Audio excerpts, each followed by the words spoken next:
এলাকায় তো সব নেই, আছে। যদি কেউ এরকম করে থাকেন, আপনাকে আমি সতর্ক বাণী শোনাচ্ছি, ফেরত দিয়ে দেন, নাই তো ওই দিন থেকে আপনার ইবাদত কবুল বন্ধ হয়ে আছে। এমনকি যখন মারা যাবেন আপনি বেঈমান হয়ে মরবেন, ঈমান পাবেন না।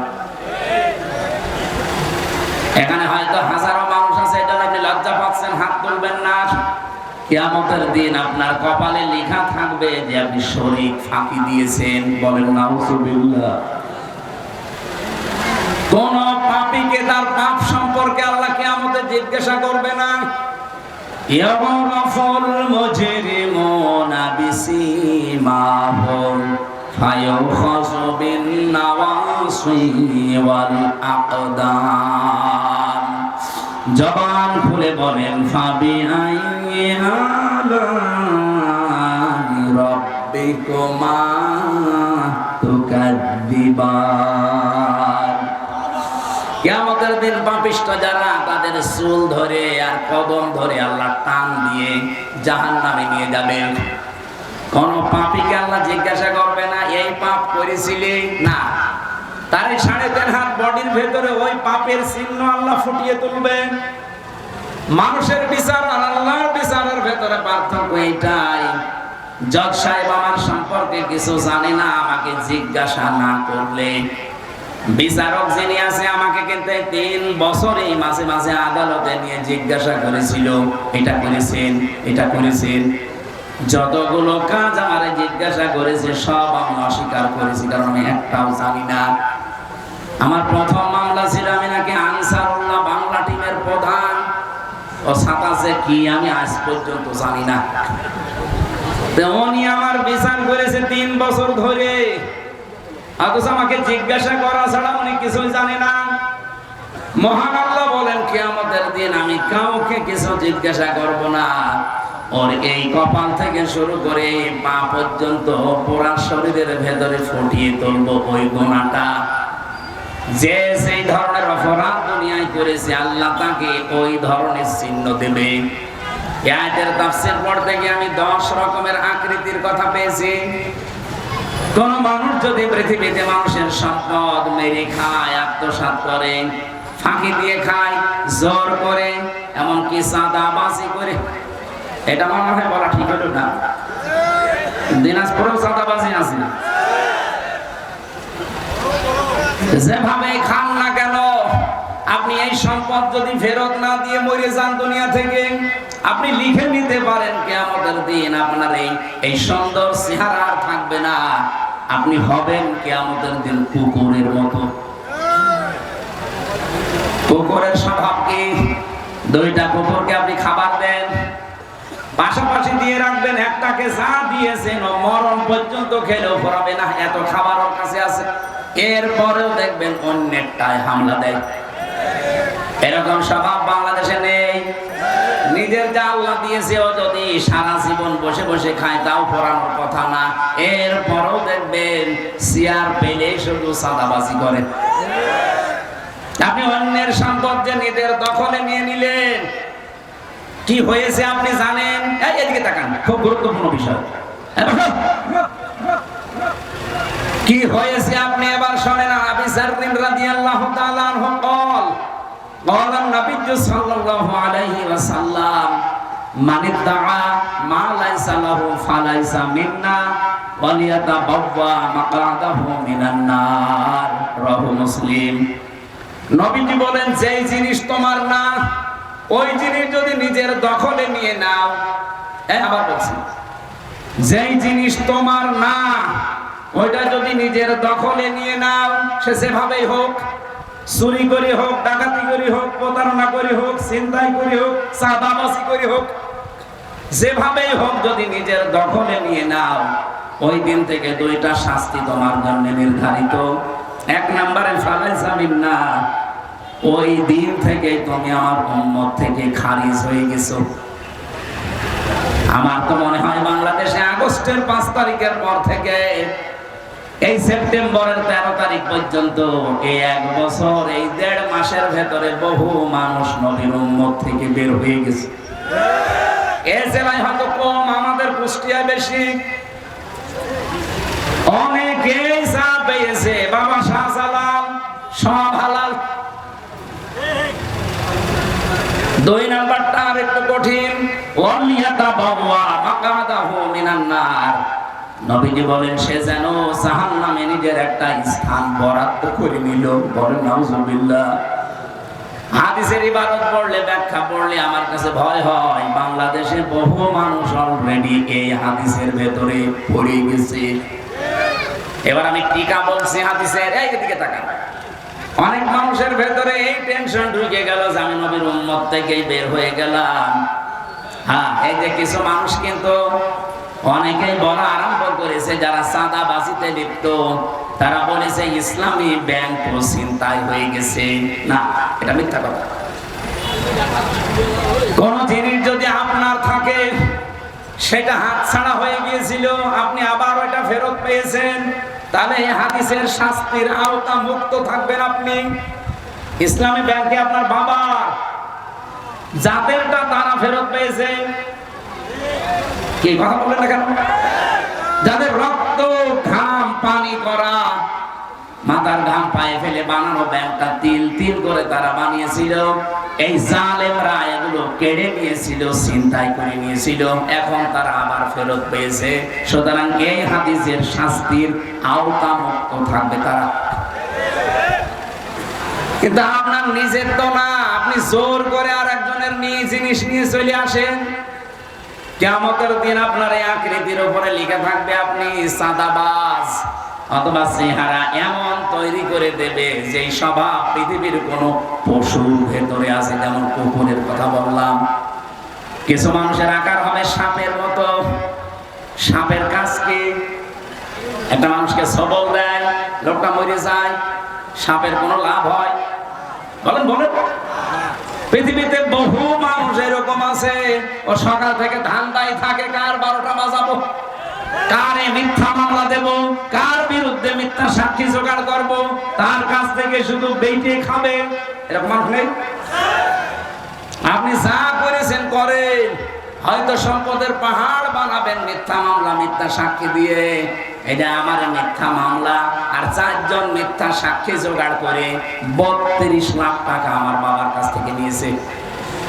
এটা তো টাকা তো আপনি ভোগ করতে পারছেন না, এখন তো নিজেই পালিয়ে বেড়াচ্ছেন। অবৈধ ইনকাম যারা করে তারা পারবে না। সেদিন সিঙ্গাপুরে গিয়েছিলাম, যে হোটেলের নিচে নামলাম, নেমে দেখে আল্লাহর একলে চা খাচ্ছে বসে বসে। কে এখানে? কে? আমরা আগেই পালিয়েছি। 3 তারিখে দেখলাম ভাব ভালো না, ওই রাতে টিকিট কেটে চলে এসেছি। কেন আপনি হোটেলে আছেন এতদিন? কোথায় থাকবো? আপনার না 620টা বাড়ি, নাম শোনেননি লোকটার? ভূমি মন্ত্রী ছিল। 620টা বাড়ি তার। এই বাংলাদেশ আর বিশ্বের অন্যান্য দেশ মিলে আল জাজিরা রিপোর্ট দিয়েছে 620টা বাড়ি তার। মালয়েশিয়া গিয়েছিলাম, ওর বাড়ি আছে ওখানে সাহেব পাড়া, কানাডায় আছে বেদম পাড়া, সিঙ্গাপুরে ফ্ল্যাট আছে, থাকতে পারে না, সবগুলো তালাবদ্ধ, থাকে হোটেলে। এখানে থাকেন কেন? 20 লাখ বাঙালি আছে মালয়েশিয়া। বাংলাদেশ থেকে আমি এসেছি, চুরি করে আসি, যদি আমারে দেখে পিটিয়ে ভর্তা বানিয়ে ফেলবে। এই জন্য আপনি আমার জন্য দোয়া করেন। আমি মুখের উপরে বললাম যে আপনার জন্য দোয়া আসবে, আপনাদের আমি তো দোয়া করবো। আপনি কি করেছেন যে আপনার জন্য দোয়া আসবে? আমার বাবার একটা বাড়ি কুষ্টিয়াতে, তাই আমি থাকতে সময় পাইনি। বছরের প্রায় 6 মাস থাকি রাস্তায়, 3 মাস থাকি বাইরের দেশে, মাত্র 3 মাস বাড়ি থাকা হয়। আর আপনি এই ছোট্ট জীবনে 620টা বাড়ি বানিয়েছেন। আর মানুষ হুজুরা লজ্জা দিয়েন না। আপনাকে একটা গোপন কথা বলছি, ওই দিন থেকে আমি জানলাম যে বাংলাদেশে 100 টাকা বাজেট হয় একটা রাস্তার জন্য, ব্রিজের জন্য, মাত্র 3 টাকা খরচ হয়, আর 97 টাকা আল্লাহ বলিরা খেয়ে ফেলে। এই ছিল দেশের অবস্থা। 100 টাকা খরচ করলে এই রাস্তাটা বানালে 100 বছর যাওয়ার কথা। 3 টাকা খরচ করলে কয়দিন যাবে? 3 মাসও যায়। আগামী থেকে এইটা আর এই দেশে হবে না। আমিরে জামাতের ঘোষণা, এই দেশ থেকে যদি সত্যি ইসলাম জায়গা মতো যায়, আর জামাত ইসলামী থেকে যারা এমপি হবে, মন্ত্রী হবে, ওরা যা বাসে পাবে আগে জনগণের কাছে এসে বলা লাগবে। বাংলাদেশের অন্য কোন দলের প্রধানকে এটা বলতে বলেন তো দেখি, বুকে সাহস থাকলে বলুক। এত ওপেন গ্যারান্টি দিয়েও যদি কারো মন না পাওয়া যায়, আমার মনে হয় জাতির কপালে আগুন লাগবে যদি ভুল করে। আপনারা সত্যি বলেন তো, আমরা নিজেদের সাথে কি করছি? আরে ভাই, আমার বাবার, আমার নিজের যা আছে, আমার তাই উত্তপ্ত রাস্তায়, ঝামেলাপূর্ণ রাস্তায় না আসলে হয়, কিন্তু আমি এসেছি, এবার দেখতে পাচ্ছি এই দেশে আমার দিন কায়েম করা লাগবে। আজকে সূরা আরাফ যে পড়লাম, এর ভেতরে কিছু এমন গুরুত্বপূর্ণ তথ্য আয়াতের ভেতরে আছে। সূরা আরাফ নামকরণে পেয়েছি, এটা জান্নাত আর জাহান্নামের মাঝে একটা দেওয়াল আছে, প্রাচীর। ওখানে আল্লাহ কিছু মানুষকে বসিয়ে রাখবে, ওদেরকে আল্লাহ জান্নাতেও দেবে না, জাহান্নামেও দেবে না। সাহাবী প্রশ্ন করলেন, হুজুর ওরা জাহান্নামে যাবে না কেন? নবীজি বললেন, ওরা আর যাই করুক, দুনিয়াতে দিন কায়েমের জন্য কাজ করতো, এই কারণে আল্লাহ ওদের জাহান্নামে দেবে না। এই তথ্যটা আপনি সূরা আরাফের 46, 47 নম্বর আয়াতের ভেতরে পাবেন। আমি বিস্তারিত লম্বা দলিল বলছি না, শুধু আয়াত নাম্বার বললাম। ওয়া বাইনাহুমা হিজাব ওয়া আলাল আ'রাফি রিজালুন ইয়ারিফুনা কুল্লাম বিসীমাহুম ইলা আখির আয়াত। বাড়ি যায় একটু আয়াতের তাফসীরটা দেখে নেবেন, তাহলে নামকরণ ক্লিয়ার হয়ে যাবে।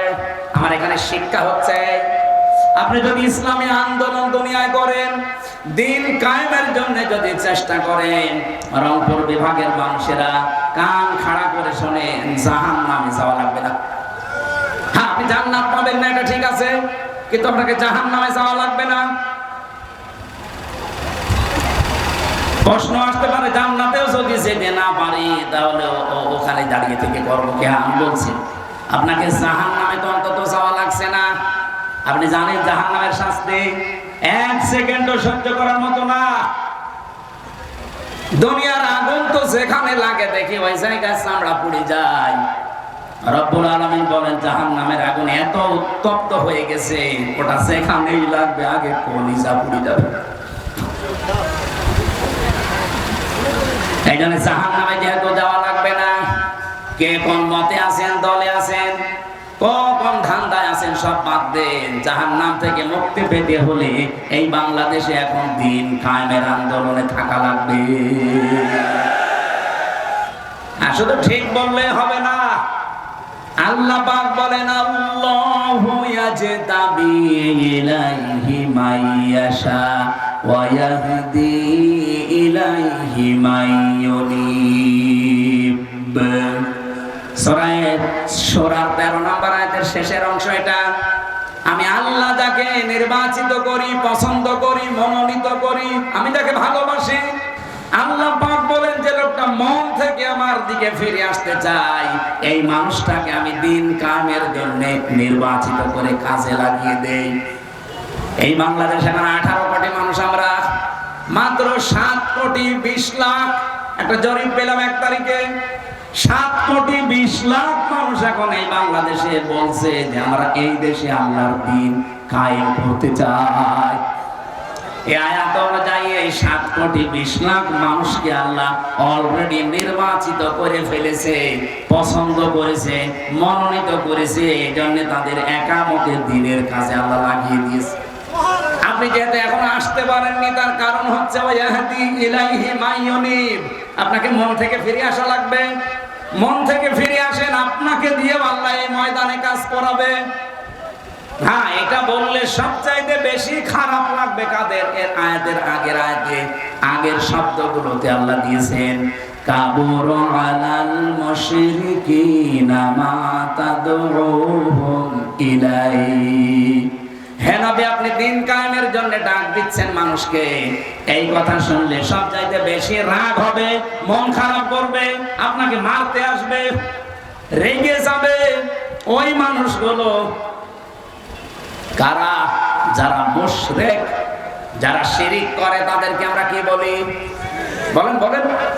সুতরাং আল্লাহর এই জমিনে দিন কায়েমের কথা বললে যাদের রাগ হয়, মন খারাপ হয়, আপনি বিশ্বাস করতে পারেন আপনি শিরিক করছেন।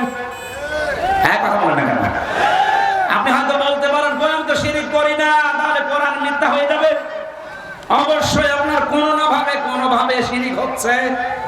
আপনি একটু আবিষ্কার করেন যে আপনার দ্বারা শিরিক হচ্ছে। শিরিক হলে সে লোকটা মুশরিক, আর মুশরিকের কাছে দিন কায়েমের কথা বললে খারাপ লাগবে। আমার কথা বোঝা যায়নি?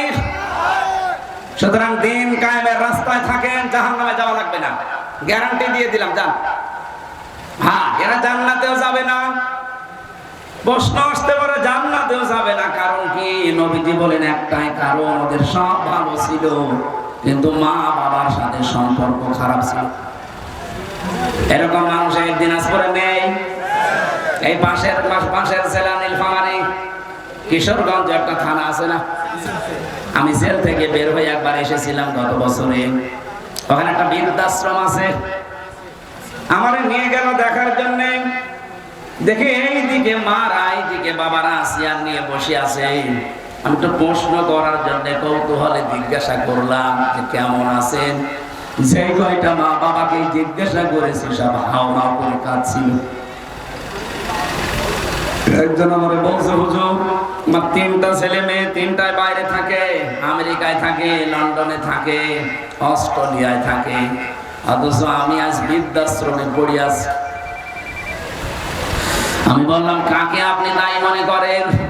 2টা কথা বলেছিল ওই মা ওই দিন। 1 নম্বরে দোষ আমার, কারণ এই 3টা ছেলে মেয়েকে আমি দিনের শিক্ষা দেইনি। প্রথম দোষে আমার, তাকে যদি দিনের শিক্ষা দিতাম। এই যে বৃদ্ধাশ্রমে এখন আমি পড়ে আছি, 24 ঘন্টা কোনো কাজ নেই, আমি এখন পড়াশোনা করি। কোরআনের, হাদিসের, ইসলামের ইতিহাসের বইগুলো পড়ে দেখছি আল্লাহ পাক তার নিজের পরে এই পৃথিবীতে স্থান দিয়েছেন মা আর বাবার। অথচ আমরা 3টা সন্তানের কেউ জানি না যে আমরা মা বাবা আল্লাহর পরে আমাদের স্থান। কেউ তারা আল্লাহর পরে হয়তো তাদের বউকে স্থান দিয়েছে, কেউ তো হয়তো তারা তার স্বামীকে স্থান দিয়েছে। আল্লাহর পরে স্থান কার? বলেন বলেন।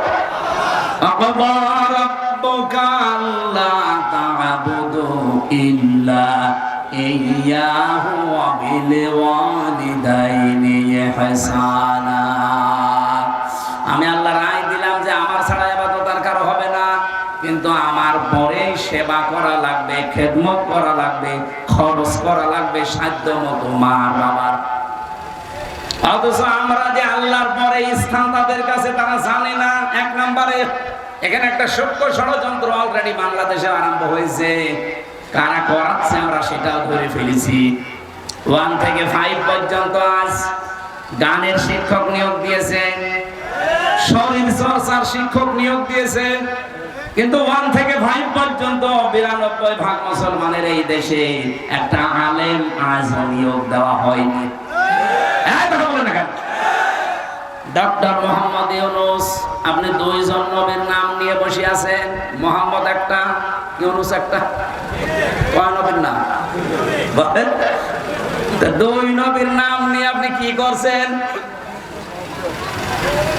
আপনি তো ফেব্রুয়ারির 12 তারিখে নির্বাচন দিয়ে চলে যাবেন ঘোষণা দিয়েছেন, যান। কিন্তু যাওয়ার আগে এমন একটা কাজ করে যান, এই দেশে মানুষের অন্তরে আপনি অমর হয়ে থাকবেন। আমরা 1 থেকে 5 পর্যন্ত আমাদের ছেলে মেয়েদেরকে দিনের শিক্ষার জন্য একজন আলেম শিক্ষক চাই না? হ্যাঁ, কারা চান দেখি? লিল্লাহি তাকবীর। দেখেন তো হাত করেন কে? হ্যাঁ, আলহামদুলিল্লাহ। এটা জায়গা মতো চলে যাবে, যদি নাও চায় আরো সে চলে গেছে।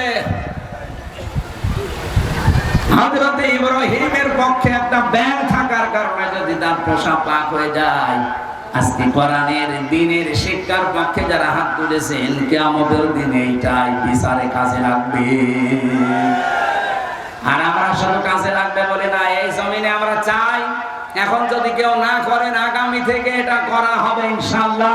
1 থেকে 5 পর্যন্ত বিশেষ করে একজন মাওলানা শিক্ষক তো মাস্ট বি দেওয়া হবে, নয়তো এই ছেলে মেয়েগুলো বড় হয়ে কার মতো হবে আমি নাম নিলাম না।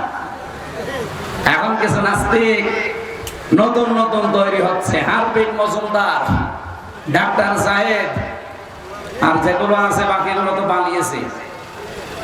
আমাদের সন্তানদেরকে আমরা হারপিক মজুমদারের মতো বানাতে চাই না। এক কথা বলেন না কেন? আমরা বানাতে চাই হযরত ওমরের মতো। আমার ভাইরা, পৃথিবীতে আল্লাহর পরে যাদের স্থান আল্লাহ দিলেন, সেই মার বাবার সাথে যাদের সম্পর্ক ভালো না, এই বৃদ্ধাশ্রমে মাটা আমাকে প্রথমে এটা বলেছে যে আমার এই 3টা ছেলে মেয়েকে আমি দিনের শিক্ষা দিতে পারি না, এই জন্য তারা বোঝে নাই। 2 নম্বরে আমার বৌমা গুলো আধুনিক, তারা আমার ছেলেদের মাথা খেয়েছে, মার বাবার যে স্থান হক অধিকার সেটা তারা দিতে দেয়নি। এই জন্য সন্তান বিবাহ দেওয়ার ক্ষেত্রে কমপক্ষে দিনদার পরিবার খোঁজ করা দরকার। আর দিনদার কি ফেরেশতারা আসমান থেকে ফেলে দেবে? এই দিনাজপুরে তৈরি করা লাগবে না। তার জন্য এই মাদ্রাসা। আপনার ছেলেকে মেয়েকে আপনি ডাক্তার, ইঞ্জিনিয়ার, বৈজ্ঞানিক বানান, অসুবিধা নেই। অন্তত এরকম মাদ্রাসায় 3টা বছর কোরআন হাদিসের মৌলিক কিছু শিক্ষা দিয়ে যে কোনো জায়গায় দেবে, আল্লাহর কসম কোনোদিন নাস্তিক হবে না। শেষ বয়সে কিশোরগঞ্জের মতো আপনাকে বৃদ্ধাশ্রমে রেখে আসবে না। যা আরম্ভ হয়েছে এভাবে যদি চলতে থাকতো, শিক্ষা ব্যবস্থায় কি লাগিয়েছিল আপনি দেখেছেন? ক্লাস 5 এবং 8 আগে বৃত্তি পরীক্ষা ছিল, এখন আছে না? আছে, আগেও ছিল। কিন্তু ওই প্রথমে আমরা যখন 5 8 আমি বৃত্তি পরীক্ষা দিয়ে, ওই সময় 100 মার্কের কোরআন হাদিস ছিল।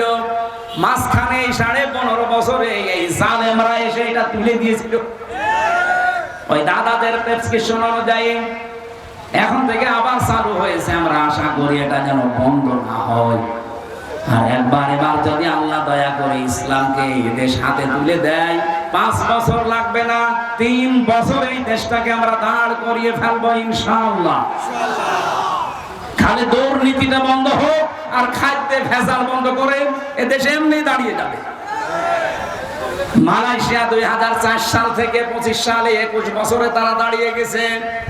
সিঙ্গাপুর 2001 সাল থেকে শুরু করে 25 সাল 24 বছরে তারা দাঁড়িয়ে গেছে আজ বিশ্বের মানচিত্রে।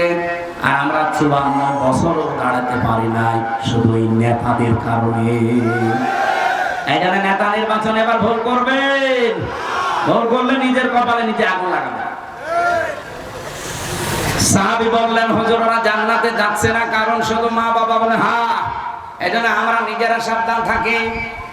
অনেক স্ত্রীর কারণে হয়তো আমরা বাস্তবে মা বাবার খেদমত এবং তাদের হক 100% আদায় করতে পারি না। এরকম ডাইনি স্ত্রী দেশে নেই? কার বউ এরকম? হাত তোলেন তো। এলাকায় নেই, আলহামদুলিল্লাহ। সম্মানিত মা বোনেরা, শুধু নামাজ পড়া, রোজা রাখা আর কালো বোরকা পরা ইবাদত না, শাশুড়িকে নিজের মায়ের মতো মনে করা ইবাদত। 100 ভাগের 98 ভাগ মহিলা এটা পারেও না, করেও না। এক কথা বলে না কেন? কি হয়েছে আপনার বলেন তো দেখি? আপনার স্বামী তার মা বাবার জন্য সাধ্যমতো খরচ করে, তার বোনের জন্য, ভাইয়ের জন্য রক্তের সম্পর্ক ঠিক রাখে। আপনার বাবার বাড়ি থেকে সম্পদ এনে দিচ্ছে, কোন কারণে আপনি বাধা দেন বলেন? এই উচিত কথা বলতে গেলে কিছু মহিলার মন পাওয়া যায় না, তারা গালি দেয় আর বলে হুজুর যেন মরে। আমি তো মরবো, আপনিও মরছেন। আশা করছেন নিজেকে পাল্টান, কয়দিন থাকবেন? আর 100 বছর পরে তো এখানে থাকতে পারবেন না, ঠিক মাটির নিচে যাওয়া লাগবে। আপনার কারণে আপনার স্বামী মা বাবার সাথে সম্পর্ক ঠিক রাখতে পারে না, তার আপন বোন, আপন ভাইয়ের সাথে রক্তের সম্পর্ক শুধু আপনার ছোট বোনের কারণে। আমি কি বেশি বললাম? এরকম বউ দেশে নেই। মেয়েদেরা তো লজ্জা দেওয়ার পরে ওদের লজ্জা হয় না, লজ্জা হবে কি করে? লজ্জা তো নেই। এই জন্য আল্লাহ লজ্জা নাযিল করেছেন। রব্বুল আলামিন বলেন, ইয়া বানি আদম ক্বাদ আনজালনা আলাইকুম লিবাসা। হে বনি আদম সন্তান, নারী হোক আর পুরুষ হোক, সবার ভেতরে আছে। এমনকি শুধু মুসলমানকে বনি আদম বলা হয় না, পৃথিবীতে যত ধর্মের মানুষ আছে সবাই আল্লাহর কাছে বনি আদম। কথা বলেন না কেন?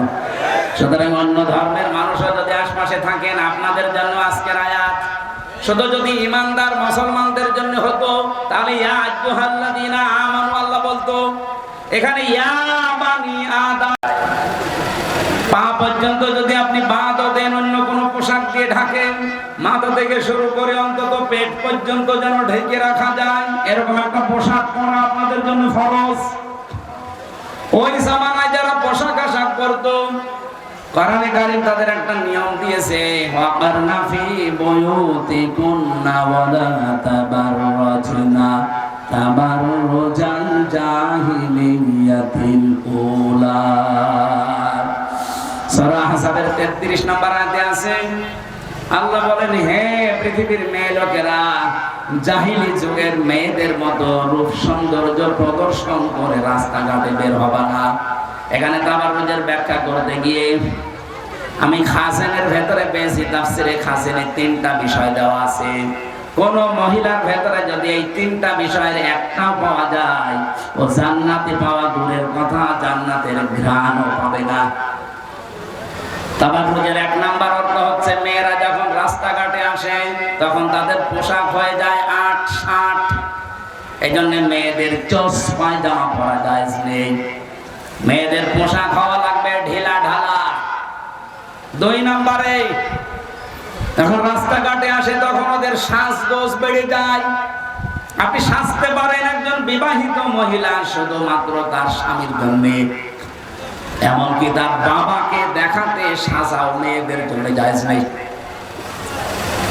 হযরত ফাতেমা একদিন সাজগোজ করে বাইরে যাচ্ছিল, হঠাৎ নবীজি বললেন, মা কোথায় যাও? বলছে বান্ধবীদের বাড়ি, বলে দাঁড়াও, পৃথিবীতে যদি অন্য কাউকে সাজগোজ দেখাতে তুমি বেশি অ্যাক্টিভ হয়ে কাজ করো, তোমার স্বামী বাদ দিয়ে পৃথিবীর অন্য কোনো মানুষকে যদি সাজগোজ দেখাতে ব্যাকুল হয়ে পড়ো, ফাতেমা তোমাকে বলছি জান্নাতের সাজ থেকে আল্লাহ তোমার বঞ্চিত করে দেবে।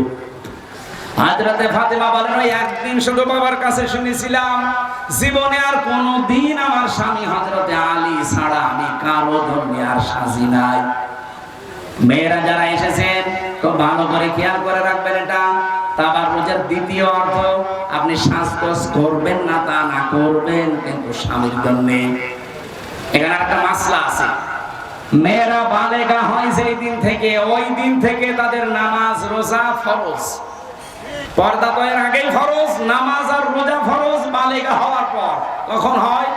যেই দিন থেকে মেয়েদের শরীর খারাপ হয়, সেটা হয় 12 বছরে, 13 বছরে, 14 বছরে, 15 বছরে, যার যে বয়সে হয়।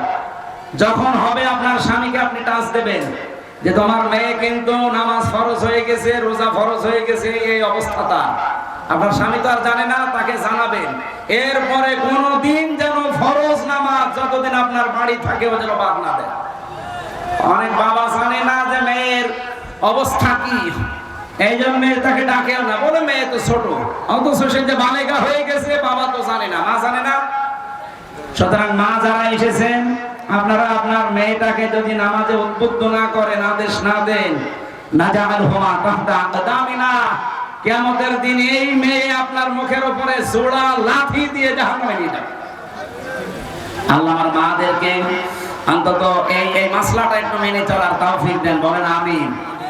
তাবাররুজের 3 নাম্বার অর্থ, ওরা যখন রাস্তাঘাটে আসতে থাকে তখন মাজা হেলাধুলা করে চলে। 3টা বললাম অর্থ, বলেন তো আপনার ভেতরে কোনটা আছে? যদি একটা থাকে এই মুহূর্তেই নিজেকে পাল্টাবেন।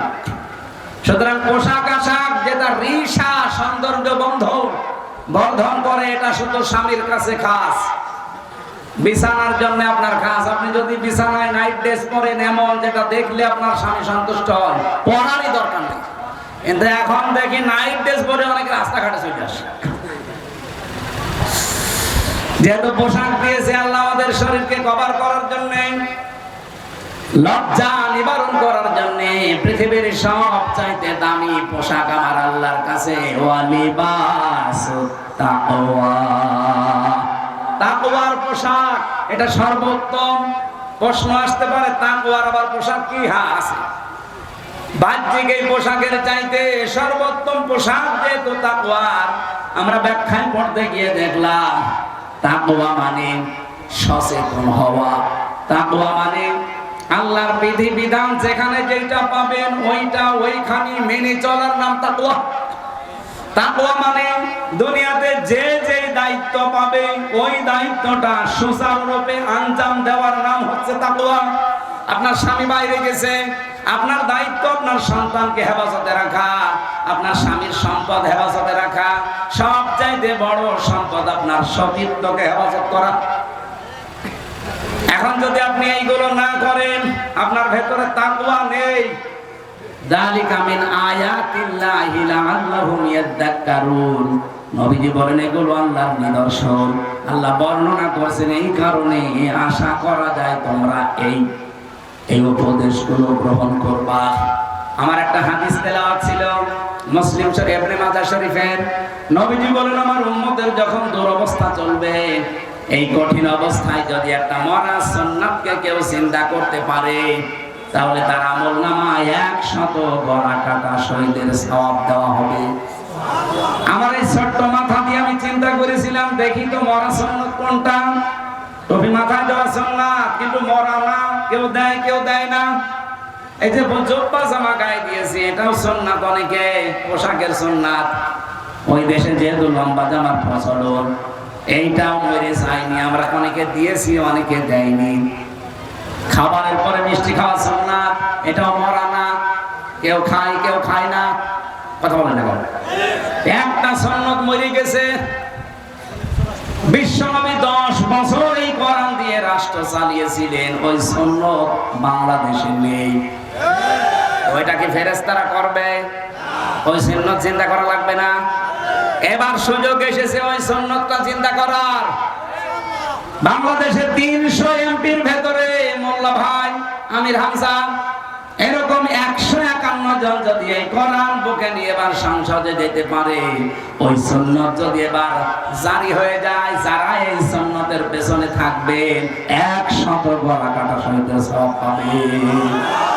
আমি এই হাদিস এখন কেবল বানালাম, বলেন তা আপনি কোরআন হাদিস মানবেন নাকি মানবেন সেদিকে জানতাম। আশা করছি আপনি মেনে নেবেন। এই আয়াতের পরবর্তীতে যে কথাটা ছিল, ইয়া বানি আদামা ইম্মা ইয়াতিয়ান্নাকুম,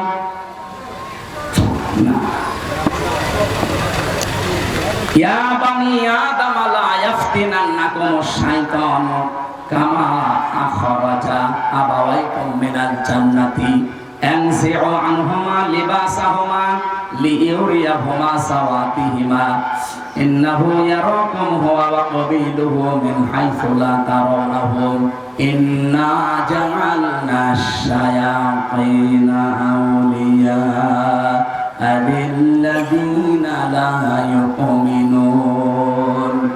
এখানে আমাদের আদি পিতা আদম এবং হাওয়াকে তাদের একটা কাহিনী বর্ণনা করা আছে শিক্ষার জন্য। তাদেরকে শয়তান যেহেতু ধোঁকা দিয়ে বোকা বানিয়ে পোশাক আশাক খুলে ফেলেছিল, আমি তাফসীর পড়তে গিয়ে দেখেছি শয়তানের এই উদ্দেশ্য ছিল না যে আদম হাওয়াকে জান্নাত থেকে বের করে দেবে। তার প্রথম উদ্দেশ্য ছিল যে তাদেরকে আমি উলঙ্গ করব, তাদের লজ্জা স্থানে একে অন্যকে দেখাবো। বলে নাউজুবিল্লাহ। তাহলে শয়তান চায় আমরা যেন উলঙ্গপনা করি, বেহায়াপনা করি, অশ্লীলতা ছড়াই, এটা শয়তান চায়। আর আল্লাহ আমাদেরকে দেখতে চান পোশাক পরা অবস্থায়। এজন্য জান্নাতের ভেতর আদম হাওয়া নেমটা ছিলেন না, পোশাক ছিল। আর যারা নিজেদেরকে উলঙ্গ অর্ধ উলঙ্গ করে জাতির সামনে প্রদর্শন করে খুব ভালো মনে করেন, আপনি মনে করবেন আপনি আর আদমের সন্তান নেই, আপনি শয়তানের সন্তান পেয়ে গেছেন। কারণ শয়তানের অভ্যাস এটা। দাম্পত্য জীবনের যে কলহ চলছে এখন পারিবারিক জীবনে, এমন কোন পরিবার আছে 100টা প্রায় 99টা পরিবারে এই সমস্যা লেগে আছে।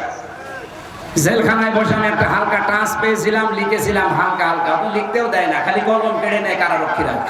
দাম্পত্য জীবনের সমস্যা এবং তার সমাধান কি করে করা লাগে, ওখান থেকে টাচ দিয়ে দিয়ে বাইরে এসে আমি এটা করেছি।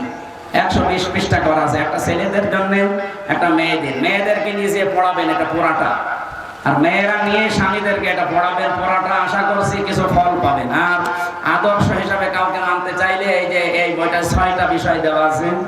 এই 3টা বই এখানে আছে কিনা জানি না, যে গাড়িতে আছে পাবে, আপনারা নিয়ে যেন কাজে লাগবে। এখন দেখো মাগরিবের পরে আর একটা অনুষ্ঠান আছে, এসার পরে সেই গোবিন্দগঞ্জে, এখন না গেলে পাওয়া যাবে না। আল্লাহুম্মা আমিন। লা ইলাহা ইল্লা আনতা সুবহানাকা ইন্নী কুনতু মিনাজ জালিমিন। রব্বুল আলামিন দিনের বেলায়